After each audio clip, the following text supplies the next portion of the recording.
नमस्कार दोस्तों, हिंदी मंजूषा चैनल पर आपका स्वागत है। चलते हैं कहानी मंच की ओर। आज की छोटी सी कहानी जिसका शीर्षक है ज़िंदगी की बड़ी किताब अनुभव। एक समय की बात है, शहर की भीड़ भाड़ और चमचमाती रोशनी के बीच रहते थे प्रोफेसर अरविंद। देश विदेश में उनका बड़ा नाम था।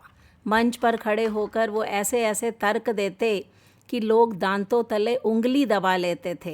उनके कमरे में चारों ओर मोटी मोटी किताबें रहती थी, जिससे उनके लिए दुनिया सिमट कर पन्नों में समा जाती थी। लेकिन एक कोना था उनके मन का, जो हमेशा पिता को लेकर सवाल करता था। पिता गांव के एक साधारण किसान थे, न स्कूल गए न कोई किताब पढ़ी। अरविंद को लगता कि पिताजी को ज़माने की जटिलताओं का क्या पता होगा। ये तो वही खेत खलियान के लोग हैं जिनके पास कहानियाँ हैं लेकिन तर्क नहीं। जब भी अरविंद कोई आधुनिक बात कहते तो पिता मुस्कुराकर सुनते और चुप हो जाते। एक दिन अरविंद को गांव में एक महत्वपूर्ण कार्यक्रम में जाना पड़ा। मौसम बिगड़ा हुआ था, बादल गरज रहे थे, रास्ते कीचड़ से लथपथ हो चुके थे, गाड़ी आधे रास्ते में दलदल में फंस गई। मोबाइल नेटवर्क भी गायब हो गया। आसपास कोई सहायता करने वाला नहीं था। हवा में मिट्टी की भीनी भीनी खुशबू थी, लेकिन अरविंद के चेहरे पर सिर्फ बेचैनी नज़र आ रही थी। तभी छाता पकड़े, पैरों में मिट्टी चिपकाए एक बुज़ुर्ग किसान अरविंद के पास आए। चेहरा झुर्रियों से भरा हुआ, आंखों में चमक, कपड़ों पर खेत की महक। उसने बिना एक शब्द कहे पास की सूखी लकड़ियाँ, कुछ पत्थर जुटाए, गाड़ी के टायर के नीचे जमाए और धीमे धीमे धक्का देने लगे। कुछ ही मिनट में गाड़ी बाहर आ गई। अरविंद हैरान परेशान हो गए। अरे, आपने तो कमाल कर दिया, ये तरीका आपको कैसे पता? किसान मुस्कुराया।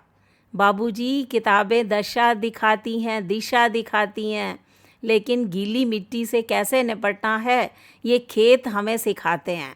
गांव पहुंचकर अरविंद ने अपने पिता को देखा। वही सादगी भरा चेहरा, वही शांत आंखें।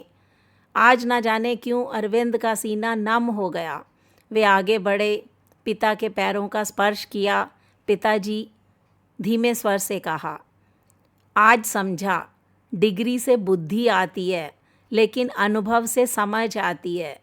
पिता ने कंधे पर हाथ रखा, धीमे से बोले, बेटा, जो जीवन जीता है वही सिखाता है।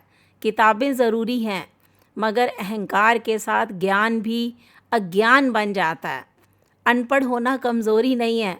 कभी कभी जिनके पास कागज़ की किताबें नहीं होती, उनके पास ज़िंदगी की सबसे बड़ी किताब अनुभव होता है। ये था दोस्तों, ज़िंदगी की बड़ी किताब अनुभव। आपको ये कहानी कैसी लगी? इस पर अपनी प्रतिक्रिया दीजिए। आपकी मानसिकता अवश्य बदलेगी। हिंदी मंजूषा चैनल को सब्सक्राइब कीजिए। मिलते हैं अगली वीडियो में। तब तक के लिए बाय बाय।